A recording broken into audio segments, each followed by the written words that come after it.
Good afternoon, everyone. I am Vinay Mathur. Today I am presenting on the topic of law of rough distribution. Firstly, I will give a brief introduction of the rough distribution. It is a permanent dedication of movable and immovable property for religious or charitable purposes. In the name of God, Allah. इसमें यही है कि mainly हम अपनी property को अपनी स्वेच्छा से अल्लाह के नाम पे डोनेट करते हैं, तो जो डोनेट करता है वो वापस दिलाता है। और इसमें एक चीज़ ये है, आपने एक बार डोनेट कर दी, आप बार वापस ले नहीं सकते। इसको इंग्लिश में बोलेंगे इररिवोकेबल। इररिवोकेबल। वन से वक्त, ऑलवेज ए वक्त। उसके बाद इसमें जो इसके मैनेजमेंट के लिए बनाया गया स्टेट वक्फ बोर्ड बनाया गया। हर स्टेट का अपना अलग अलग स्टेट वक्फ बोर्ड है। उन्होंने जो वक्फ की प्रॉपर्टी है उसको मैनेज करने के लिए मुताबली बनाए गए।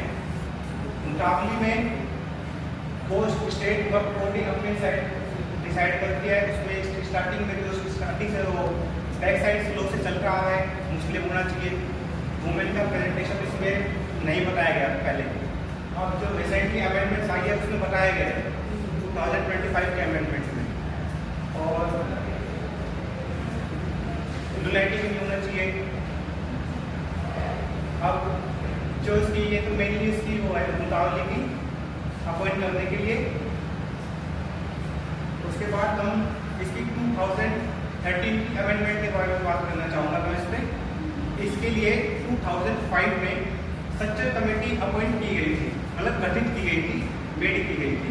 उसके अंदर उस कमेटी ने कंप्लीट वक्त की प्रॉपर्टी के बारे में बताया गया था। 2006 में बताया गया था। 2006 के सेंसस के अकॉर्डिंग 4.9 लाख प्रॉपर्टी है वक्त की, और उसका टोटल एरिया है 6 लाख एकड़। उसकी मार्केट वैल्यू है 1.21 CR, जिसकी प्रेजेंट उसकी 2006 के हिसाब से मार्केट वैल्यू है। ये उस कमेटी का रिकमेंडेशन है। फिर उसकी मार्केट है, फिर उसकी टोटल बुक वैल्यू 6000 करोड़ रुपए बताई गई, जो बिल्कुल ही गलत बताई गई थी। जो हम उसके हिसाब से क्या बोलते हैं रेट ऑफ रिटर्न सही क्या है, वो बाद में अमेंडमेंट में 10% बाद में डिसाइड की गई थी। उसकी रेट ऑफ रिकमेंडेशन 2.7 थी, जो बाद में कमेटी ने रिकमेंड की थी वो 10% डिसाइड की थी।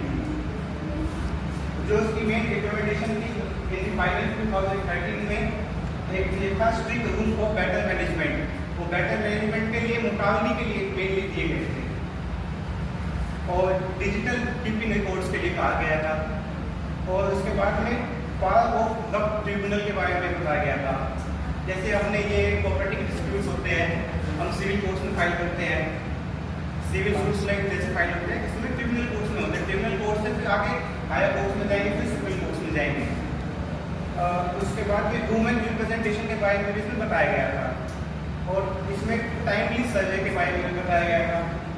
इसमें बाद में इसमें नॉन मुस्लिम भी पार्टिसिपेट कर सकते थे, इसमें ये रिकमेंडेशन दी गई थी।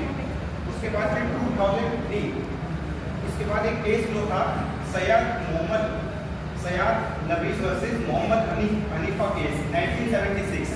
इसमें मेनली इस वाले केस में ये बताया गया था कि एक प्रॉपर्टी है, एंसेस्टर प्रॉपर्टी है, वो अपने मतलब वो है उसका डोनेट कर दी गई, मतलब पहले से मुस्लिम पर्पसेस के लिए यूज की जा रही है। उसका ओनर कोई फिक्स नहीं था। बाद में जब सुप्रीम कोर्ट में ये केस गया, उसमें फिर ये बताया गया कि ये किसी XYZ प्रॉपर्टी है। फिर बाद में सुप्रीम कोर्ट ने ये कहा कि ये स्टार्टिंग से रिलीजियस पर्पस के लिए यूज की गई है, तो फिर इसमें क्या बोलते हैं, तो ये वक्त की प्रॉपर्टी डेडिकेट मानी गई है। ऐसा ही सेम जो पर्सपेक्टिव है ज्ञान डॉक्टर मोस्टली केस में रखा गया है। ये सेम पर्सपेक्टिव रखते हुए ज्ञान डॉक्टर मोस्टली में सुप्रीम कोर्ट में यही जजमेंट दी गई थी। उसके बाद 2024 में बिल प्रोड्यूस हुआ पार्लियामेंट में, ठीक है। 2 बिल पास हुए थे। वक्त का अमेंडेशन और मुस्लिम रिप्रेजेंटेशन वाला बिल प्रेजेंट किया गया था, और इसके अंदर जॉइंट पार्लियामेंट्री कमेटी गठित की गई थी। उसने फिर अपनी रिपोर्ट दी थी 30 जनवरी 2025 को इसने अपनी रिपोर्ट पब्लिश की थी। उसके अंदर इसने अपने ओरिएंट क्लियरेंस के लिए कहा था, डिजिटल रिपोर्ट के लिए कहा था। उसके बाद लोकसभा में बिल पास हुआ, राज्यसभा में बिल पास हुआ, उसके बाद फिर ये लागू हो गया। और इसके अंदर क्या क्या चेंजेस हुए मैं उसके ऊपर आपको बताना चाहूँगा। मेनली इसमें आर्बिट्रेरी पावर पर बात की गई थी, वक्फ बाय यूजर। इसमें मेनली इसको जो पहले कंसेप्ट चल रहा था 2013 में, ये कंसेप्ट आया था 2025 वाली अमेंडमेंट के बाद ये हट गया था। मतलब जो प्रॉपर्टी लैंड ऑफ रिकॉर्ड में वक्त की है वो है, बाद में नहीं है। मतलब किसी प्राइवेट पर्सन की है, गवर्नमेंट की है, तो वो वक्त में काउंट नहीं की जाएगी। और आर्बिट्रेरी पावर के बारे में बताया गया था। इसमें 1 साल की विंडो डिसाइड की गई थी 2013 के अमेंडमेंट के बिल में, फिर बाद में वो हटा दी गई थी। उसके बाद इसमें कोई लिमिटेशन नहीं रखी गई थी। इसकी जो भी सिस्टम चैलेंज ट्रिब्यूनल कोर्ट्स में कर सकते हैं।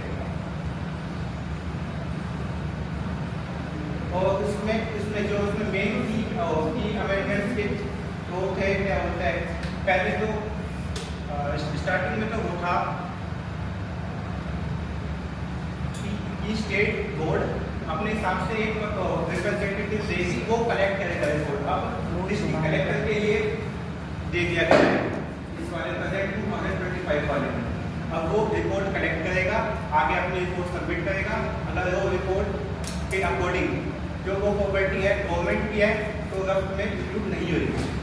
मतलब end of Waqf by user, मतलब खत्म हो गया था वो कंसेप्ट, वहीं से खत्म हो गया 2025 की अमेंडमेंट से। फिर जो गवर्नमेंट लैंड थी उसमें जो अपॉइंटमेंट हुआ था वो कलेक्टर, डिस्ट्रिक्ट कलेक्टर ही कलेक्ट कर सकता है। सर्वे एंड अपील, इसमें 90 डेज का अपील करने का दिया गया है हाई कोर्ट में।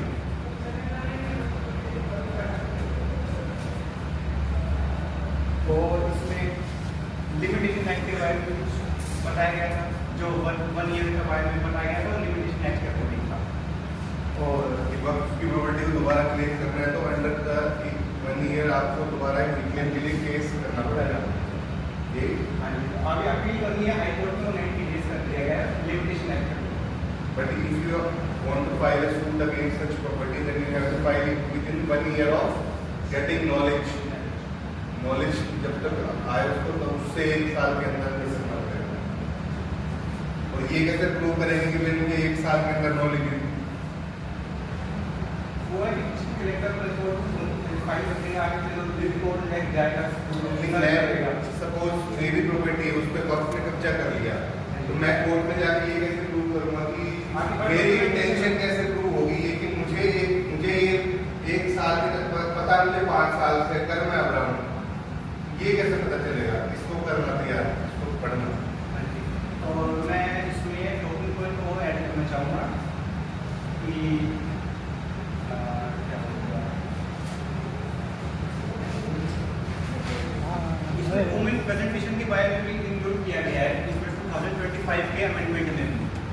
पहले इसमें 11 मेंबर स्टेट्स में, दोनों में स्टेट में भी और सेंट्रल बोर्ड में भी, वक्त के सेंट्रल बोर्ड में भी दोनों मेंबर अदर रिलीजन के भी इंक्लूड किए जाएंगे। इसमें 2025 के अमेंडमेंट में ये बताया गया है। Thank you delegates. गुड। इसको 8 नंबर